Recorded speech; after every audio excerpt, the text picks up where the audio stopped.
Welcome to Shipwreck Sunday, where we investigate disasters at sea and the impact they have on the world today. My name is Eleanor, and here with me is my co-host Eric. Hello. Today we'll be exploring the sinking of the SS La Bourgogne, a relatively unknown French ocean liner that sunk in the 19th century. Before we dive in, we must inform you. The story does include details of a maritime disaster resulting in a massive loss of life, and a botched evacuation that may be disturbing to some audiences. Viewer discretion is advised. Please note, before we begin, that neither Eleanor nor I are mariners or experts in the field of maritime history, but we have done our research and will present the information as we understand it, and with accurate nautical terminology. In today's episode, there are terms in the French language in which neither of us are fluent, but we will do our best to give accurate pronunciations. Thank you, Derek. Today our story starts in 1885 in the La Seine-sur-Mer, a commune in southeastern France commonly referred to as La Seine. The SS La Bourgogne was ordered by the French shipping line known as Compagnie Générale Transatlantique, also commonly referred to as the French Line, and that is what we will be calling it for the remainder of the episode. In 1885, brothers Emile and Isaac Perrier of the French Line ordered a new ocean liner for transatlantic crossings and postal service. The keel for a beautiful liner was laid by builders Fourier and Chantier de la Méditerranée, and this liner would become the SS La Bourgogne. For the next part, we'll be using some terminology that might not be familiar to everyone. For clarity, we'll briefly go over the main parts of a ship. The bow is the very front part of the ship, and the very back end of it is called the stern. The port side is the left, and the starboard is the right. Propellers are sometimes referred to as screws. The hull is the metal sides of the ship. The keel is the very bottom of it, and the superstructure is the top deck, usually made of wood. Smokestacks or funnels are large tunnels on top of the ship used to direct steam and smoke away from the deck. Masts are large wooden poles on the deck of the ship, usually used to hoist sails or hold a crow's nest where crew members can see for miles around the vessel.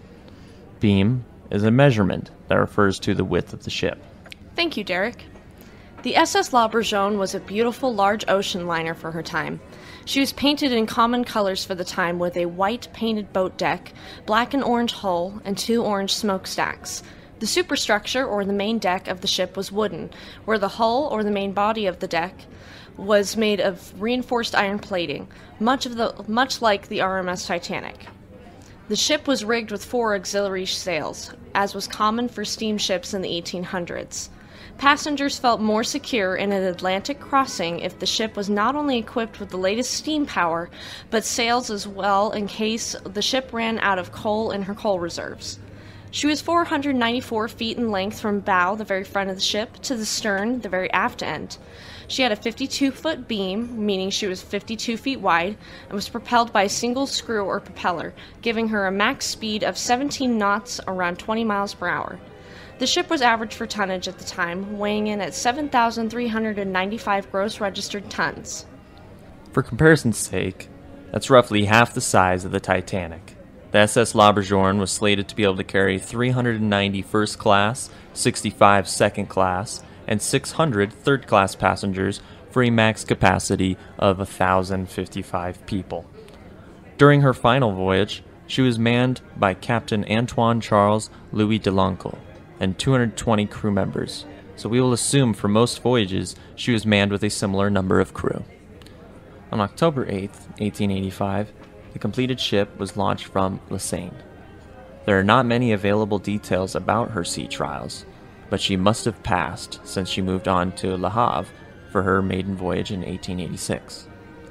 On June 19th of that year, she left Le Havre for a transatlantic crossing to New York City, making the journey in record time for the day, just 7 days to cross the pond.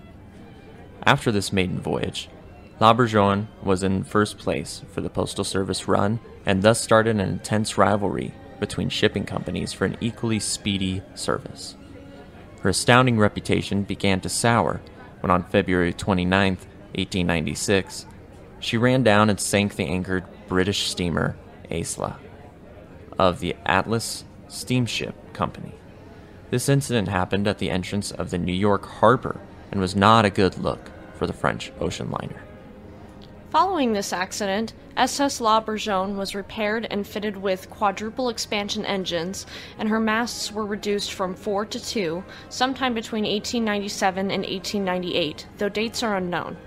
She was involved in one more crash before her sinking, crashing into the stern of the SS Toreador, which sustained heavy stern damage upon impact.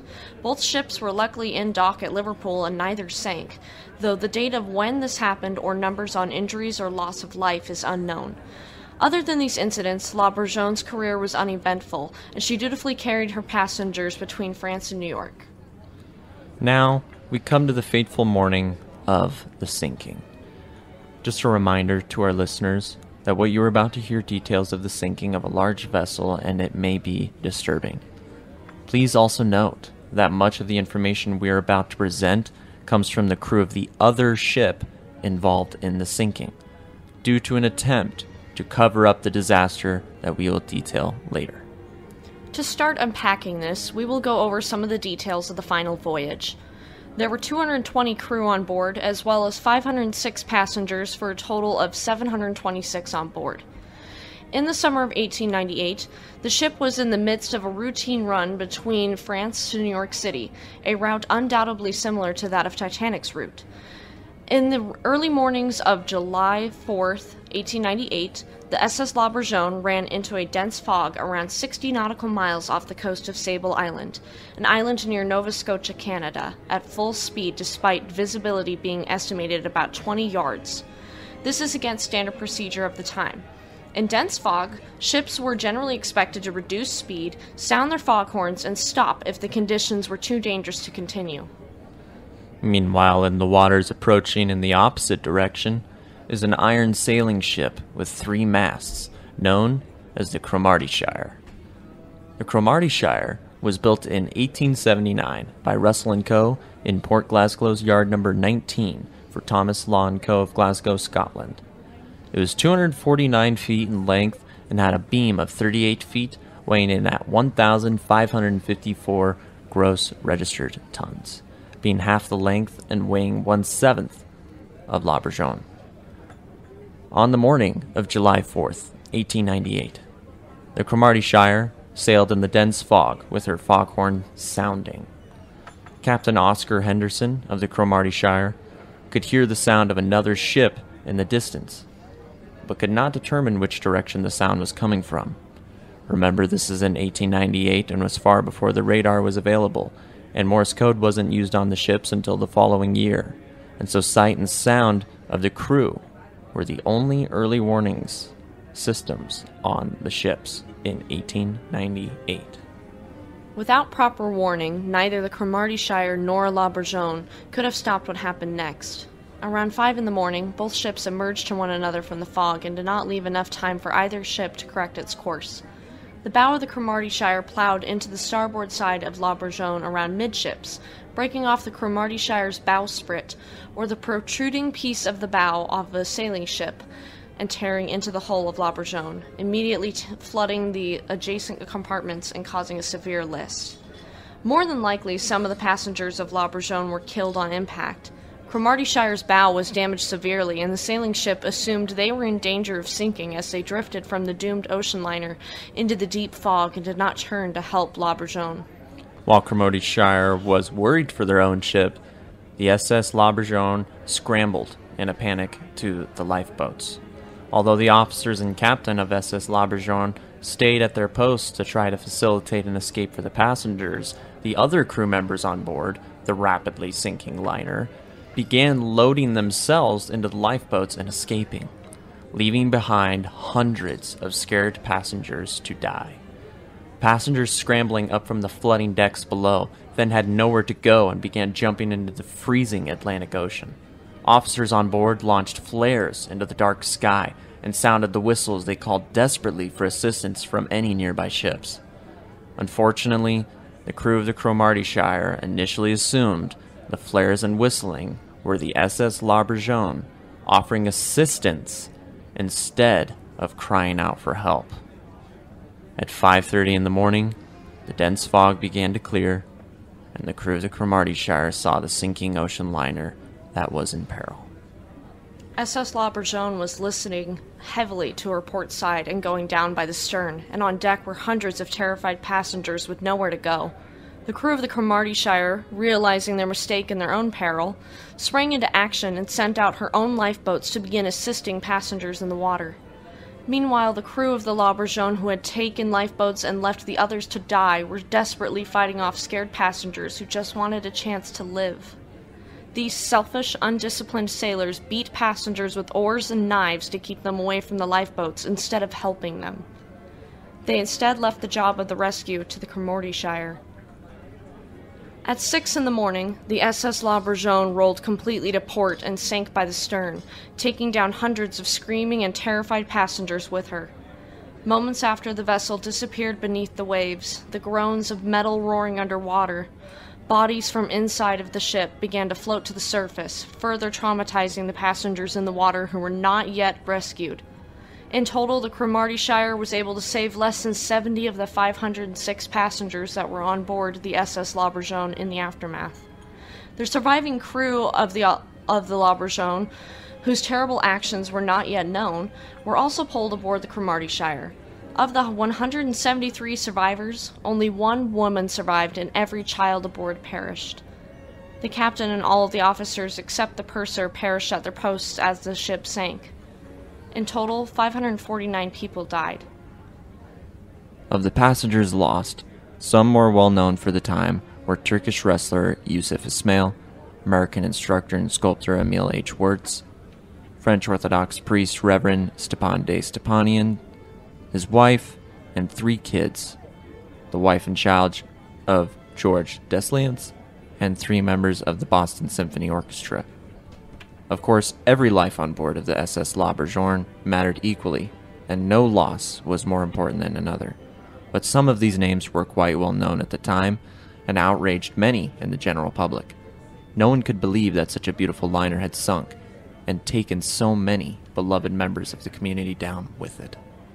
In the hours after the sinking, the Cromartyshire was towed into Halifax Harbor in Halifax, Nova Scotia, by the Allan Line Royal Mail steamer SS Grecian. Cromartyshire was able to be repaired in Halifax as it dropped off its rescued passengers.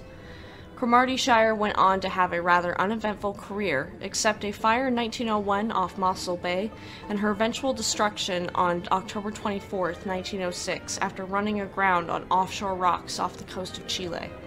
Now, you might be thinking this is the end of our story. However, here's where the controversy comes in.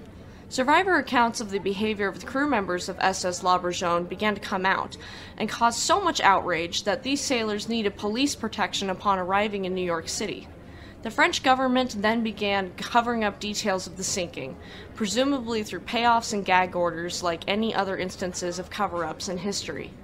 This was much to the chagrin of the angered American public. Many Americans had been on board the La Bourgogne, and their families demanded answers as to what happened to their loved ones.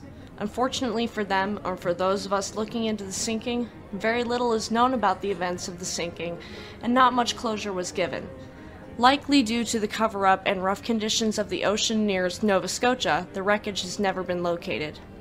What we can take away from this tragedy is that, most importantly, it is crucial that the crew and passengers aboard a vessel are calm and collected and understand the procedures of an evacuation before disaster strikes.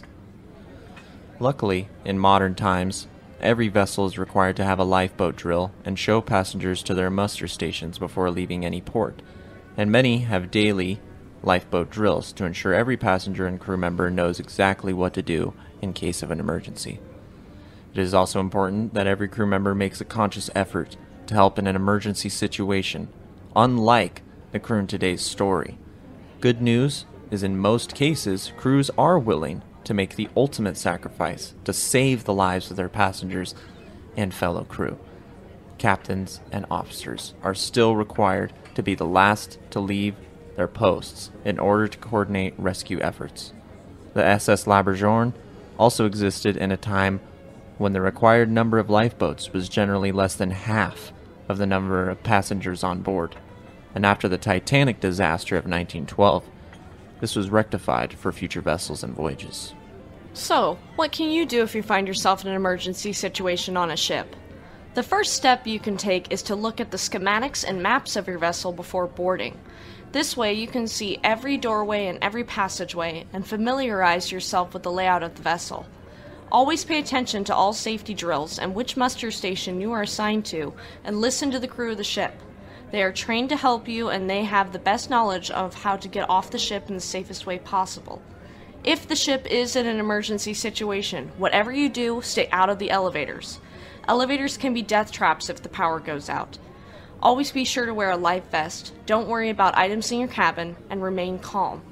Remember that times are much better than they were back then, and crews are reliable, accountable, and there to help you and ensure your cruise is safe and enjoyable. Thankfully, disasters like the sinking of the SS La Bourgogne are no longer commonplace. In conclusion, the sinking of the SS La Bourgogne goes down in history as one of the most easily forgotten tragedies at sea, despite it being the worst maritime disaster in history until the sinking of the Titanic in 1912. This episode hopes to commemorate the memories of those lost during the tragedy and to keep their story alive. Thank you for tuning into Shipwreck Sunday. If you liked this episode and are listening on YouTube, please give us a like, leave us a comment, and subscribe to our channel at Speedforce Media. If you liked this episode and are listening on Spotify, Apple Podcasts, or another podcast service, please subscribe for more content and leave us a 5-star review, as it does help us reach more listeners like you. Tune in next Sunday for the story of the sinking of the infamous Shackleton's Endurance that tragically sank during an expedition in Antarctica and whose wreckage was only recently found. Have a great week, and we will see you next time.